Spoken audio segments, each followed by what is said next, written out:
हरे कृष्णा।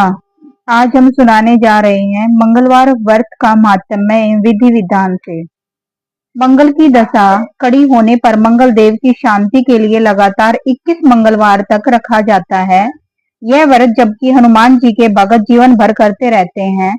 हनुमान जी के निमित्त मंगलवार को व्रत मंगल देव को सोने के पत्रे पर बनी हुई मूर्ति अथवा मंगल यंत्र को कांसे के कटोरे में डाले कपड़े पर रख कर की जाती है। मंगल देव की विधिवत पूजा। हनुमान जी के सम्मान ही मंगल देव को लाल रंग की वस्तुएं अत्यंत प्रिय होती हैं और आपकी पूजा पत्ती भी हनुमान जी की पूजा के ही समान है। मंगल देव को सभी वस्तुएं अर्पित करते हुए उनके विशेष मंत्र ओम भौमाय नमः का सत्वन करते जाना चाहिए और अंत में कम से कम एक माला यह मंत्र जपना भी चाहिए।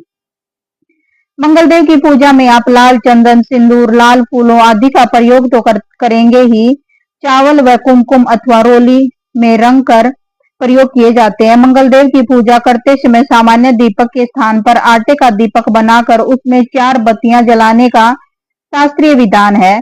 सबसे बड़ा अंतर तो यह है कि मंगल देव का मंत्र पढ़ते हुए उन्हें 21 बार भोग लगाया जाता है और भोग के ये 21 लड्डू अथवा पतासे बांटने के स्थान पर किसी ब्राह्मण को दे दिए जाते हैं।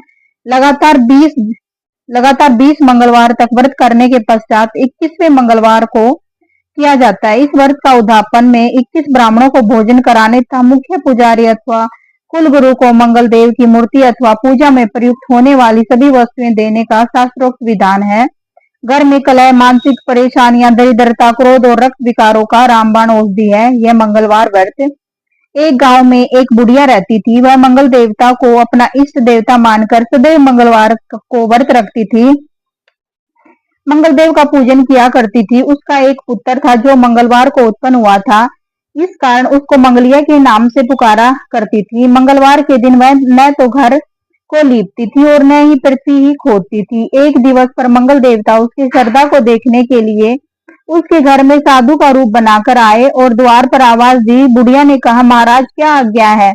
साधु कहने लगा, बहुत भूख लगी है, भोजन बनाना है, इसके लिए तू थोड़ी सी पृथ्वी लीप दे तो तेरा पुण्य होगा। यह सुनकर बुढ़िया ने कहा, महाराज आज मंगलवार की व्रती हूँ, इसलिए मैं चौका नहीं लगा सकती। कहो तो जल का छिड़काव कर दूं, उस जगह भोजन बना लेना, या फिर मैं आपके लिए भोजन बना देती हूँ। साधु कहने लगा, मैं गोबर से लीप चौके पर ही खाना बनाता हूँ। बुढ़िया ने कहा पृथ्वी लीपने के सिवाय और कोई सेवा हो तो मैं सब कुछ करने के लिए तैयार हूँ, परंतु गोबर से लीपूंगी नहीं। तब साधु ने कहा कि सोच समझकर उत्तर दो, जो कुछ भी मैं कहूंगा वह तुमको करना होगा। बुढ़िया कहने लगी, महाराज पृथ्वी लीपने के अलावा जो भी आज्ञा करेंगे उसका पालन अवश्य करूंगी।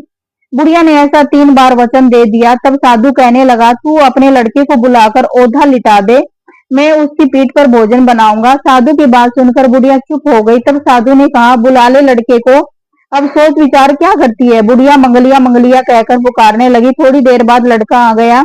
बुढ़िया ने कहा, जा बेटे, तुझको बाबा जी बुलाते हैं। लड़के ने बाबा जी से जाकर पूछा कि क्या आज्ञा है बाबा जी?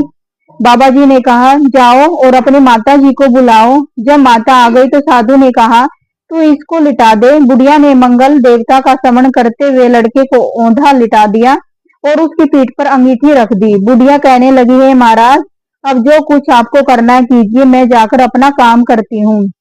साधु ने लड़के की पीठ पर रखी हुई अंगीठी में आग जलाई और उस पर भोजन बनाया। जब भोजन बन चुका था तो साधु ने बुढ़िया से कहा, अब अपने लड़के को बुलाओ, वह भी आकर भोग ले जाए। बुढ़िया कहने लगी, ये कैसे आश्चर्य की बात है, उसकी पीठ पर आपने आग जलाई और उसे ही प्रसाद के लिए बुलाते हो, क्या ये संभव है?